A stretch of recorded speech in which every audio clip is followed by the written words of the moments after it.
tragedy that has left a scar on Texas has now ignited a fiercer debate over safety and responsibility.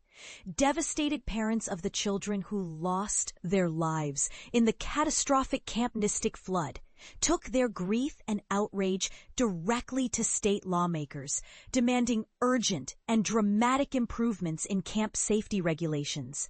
These parents, their voices trembling with sorrow and anger, stood before legislators, painting vivid pictures of their beloved children's personalities, dreams, and accomplishments, only to recount, amid sobs, the depth of their loss and enduring anguish. Yet their message extended beyond mourning. They called loudly for reforms to prevent such horror from striking any family again. But here's where the conversation grows contentious. Despite assurances of safety from camp officials, many parents feel bitterly betrayed.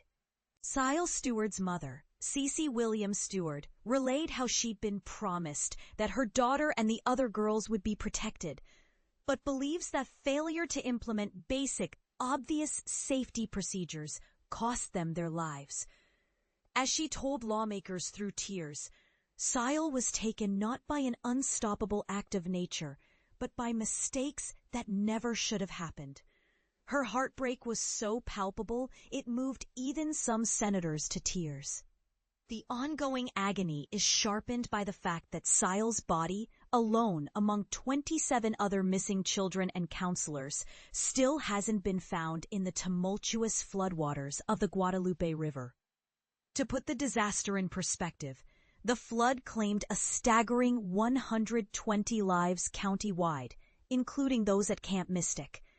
The event's impact is still being felt deeply, not just by the victims' families, but also the wider community wondering how such devastation could have been avoided. And this is the part most people miss. The parents' call for change is not about eliminating camps they love and supported for generations. In fact, many openly confessed their deep affection for Camp Mystic, but stressed that emotional attachment can't override the urgent need for robust safeguards. The proposed reforms, soon to be brought before the Senate, are being bundled under the poignant name Heaven's 27 Camp Safety Act. These legislative changes are designed to apply to all campgrounds with even stricter requirements for youth-oriented camps. Fresh standards would force camps to file detailed emergency response plans covering threats like floods, fires, and more. Notably, any cabins located in flood-prone zones would be required to have rooftop exits, and evacuation drills would become a regular part of the camp experience. Staff training and annual safety reviews would be mandatory. And crucially, if a flood warning is issued, an immediate evacuation to higher ground would be compulsory. Some voices, like Republican Committee Chair Charles Perry, insist these new rules would have saved lives, perhaps even all lives, had they been in effect on July 4th. But controversy simmers. Certain campsites have been quietly removed from official flood maps, resulting in regulatory loopholes, a revelation that stunned bereaved parents, who are left grappling with feelings of guilt and betrayal.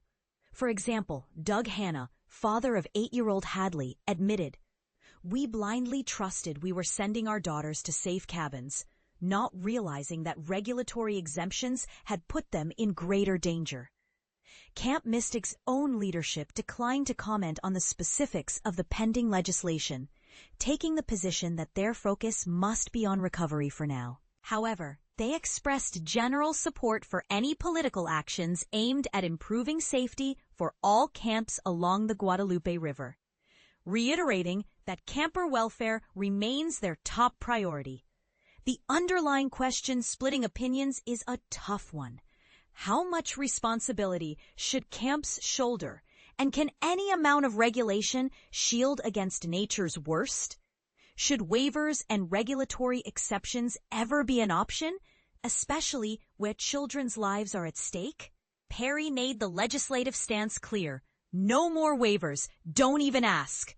It's important to note, because some may argue otherwise, that even if this new law passes, It cannot lift the crushing weight of parents' grief. Yet for these families, the hope is that meaningful change will spare others the torment they now endure. Brent Dillon, whose daughter Lucy was attending her very first camp, summed up the pain and yearning for reform.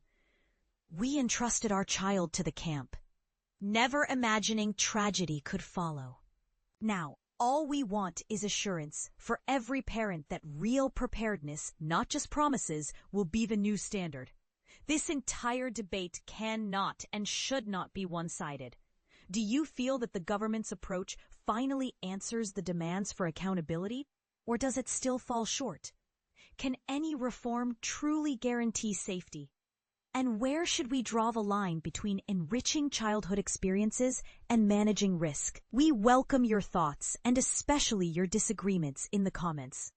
Let's keep this conversation alive, because children's safety should never become an afterthought.